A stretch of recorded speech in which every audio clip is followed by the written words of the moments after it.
We're comfortable in the room, then our computer is probably comfortable. Still, we need to take certain precautions to protect network components. These include temperature, cycling, air quality, and magnetism. Rising and falling temperatures can cause a computer to malfunction. Rising temperatures sometimes make components expand and gradually lose firm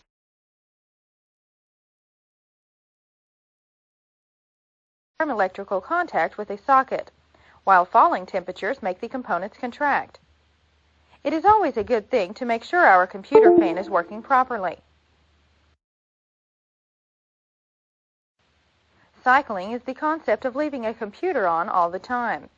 Some people have different opinions on this matter, but tests have shown that leaving our computer on all the time will prolong its lifespan. Air quality is hardly imagined as a factor in the environmental protection of a computer, but it is. Air quality can dramatically impact the effectiveness of network components. Take a look at the air filter of a car. The filter traps everything from dirt to debris.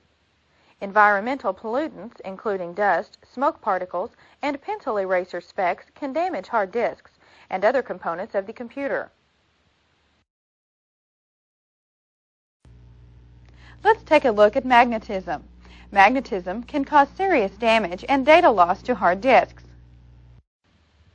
Magnetic sources can include stereo speakers, telephones, and magnetic paperclip holders. Reducing these risks can save a lot of trouble in the network.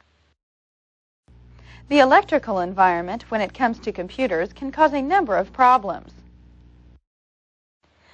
First, we have transients. Transients are high bursts of energy that die quickly and occur randomly. Transients, often referred to as power spikes, can cause serious problems, such as motherboards to actually erupt into flames. First, we can place the computer on its own circuit that has a separate circuit breaker. Do not adapt a 3-prong plug to a 2-prong outlet, and finally, we can use a qualified surge protector. Next, we have the noise factor. No, this isn't a bunch of coworkers screaming around you, but it's a random electrical signal that becomes part of a transmission. Noise makes the information component of the transmission difficult to identify. The most common type of computer noise is EMI, or electromagnetic interference. Another source of noise is RFI, or radio frequency interference. These two types of noise distorts computer signals and scrambles important data. Sources of EMI are radars, power tools, appliances, and engines. Sources of RFI include microwaves and furnaces. We can minimize risk of noise by doing a number of things. First, we can avoid running cables near fluorescent lights, and also by making sure our equipment is grounded properly. We can also use shielded cabling whenever possible. Let's take a look at another factor, crosstalk. Crosstalk is the interference generated when two wires interfere with each other through magnetic fields. Crosstalk is prevented by using shielded network cabling. Electrostatic discharge, or ESD, is another electrical environment factor. ESD is static electricity that damages computer components and data. It is possible for microchips to be destroyed by ESD.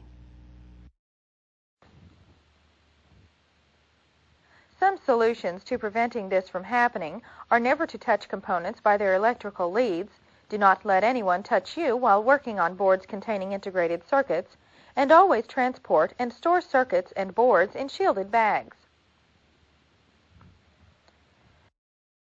Another factor in our computer network environment is the virus.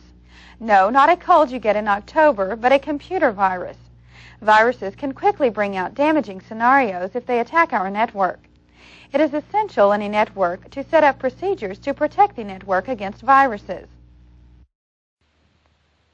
Computer viruses are distributed by exchanging and copying themselves, so the first strategy is to minimize the movement of files on the server disk.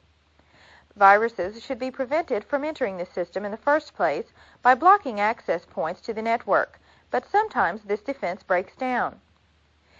Here are some prevention strategies to follow in virus prevention. We need to constantly check our workstations and servers for viruses.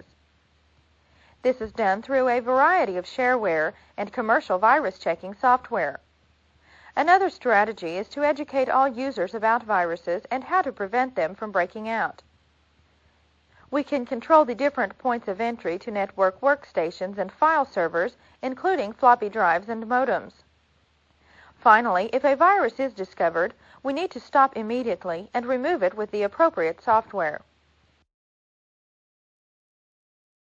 In this chapter, we discussed and examined the environmental factors that can cause network problems. Then we explained the role of virus prevention.